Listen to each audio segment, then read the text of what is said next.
And mga par, so welcome back to Makawa. So matagal-tagal din tayong hindi nakapag-vlog.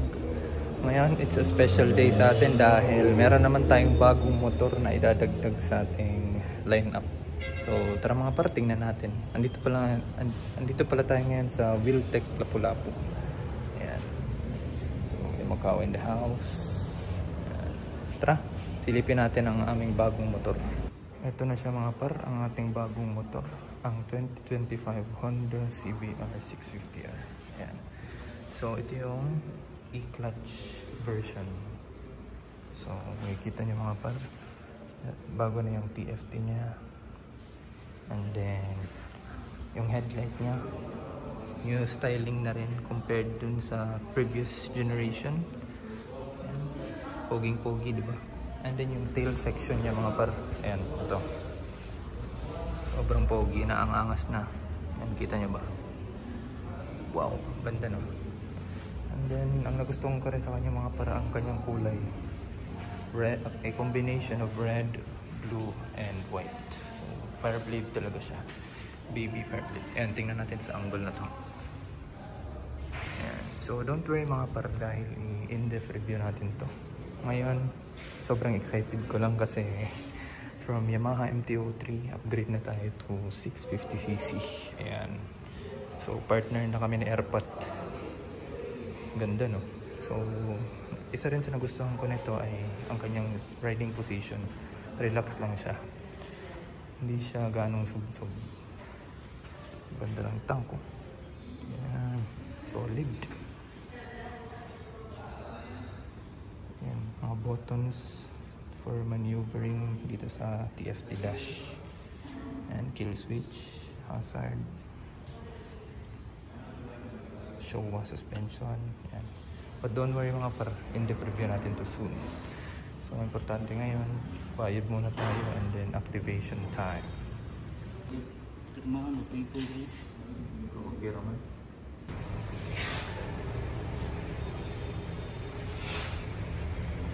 Right. Gas time. Bro, sing.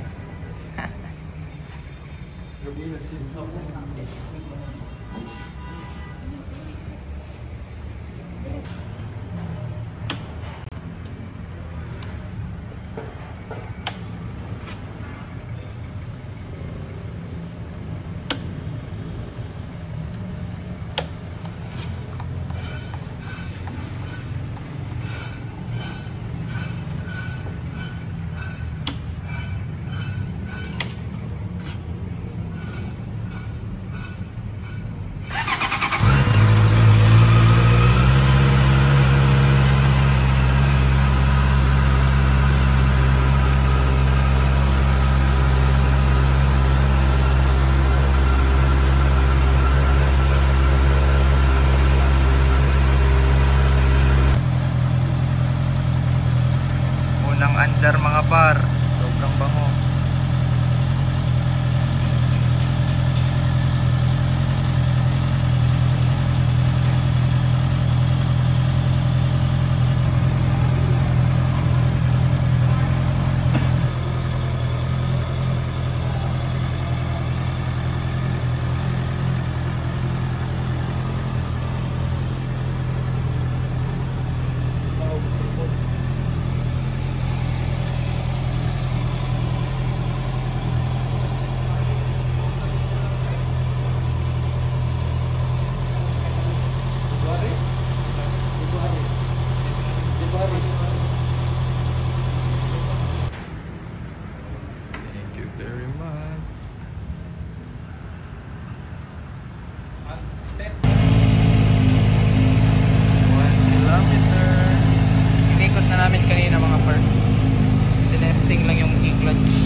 Mga par, andito na sa harapan natin ng ating bagong motor, ang 2025 Honda CBR 650R E-clutch. Ayan. Airpat. Thank you very much for the blessings. Ganda mga par. In-depth review natin to soon with the new taillight design. Ayan. TFT dash. New front cowling. Headlight design. Ayan mga par.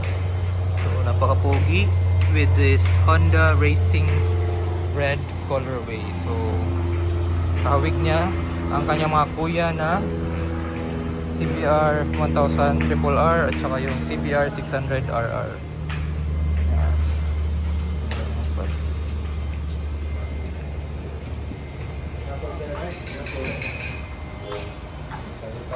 Wow! Ang ganda! Tail section.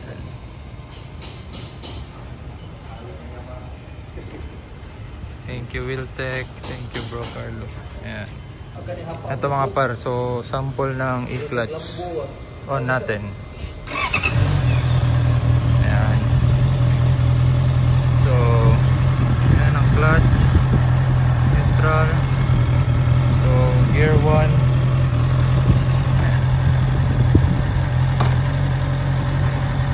Ayan, no clutch. Nasa gear 1. Back to neutral.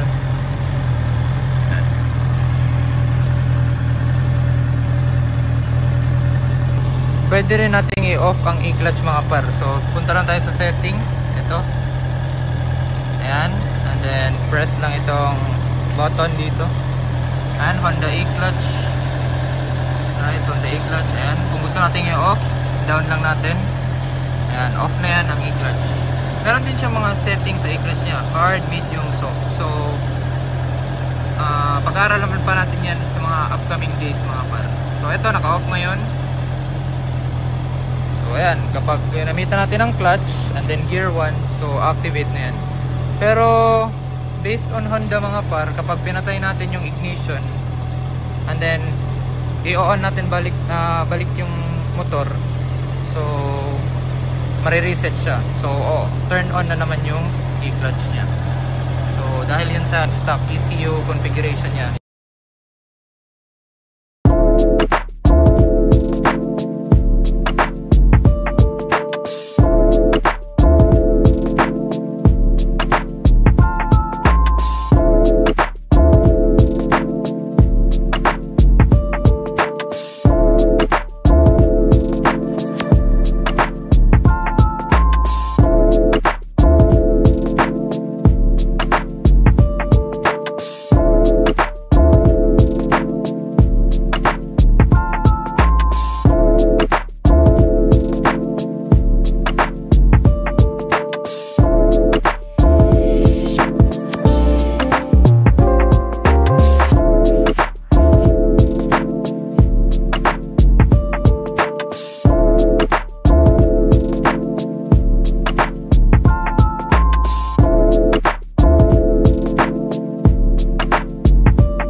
Uwian time. Airpat ang magmamaneho ng ating bagong CBR 650R. Yan. Poging-pogi par.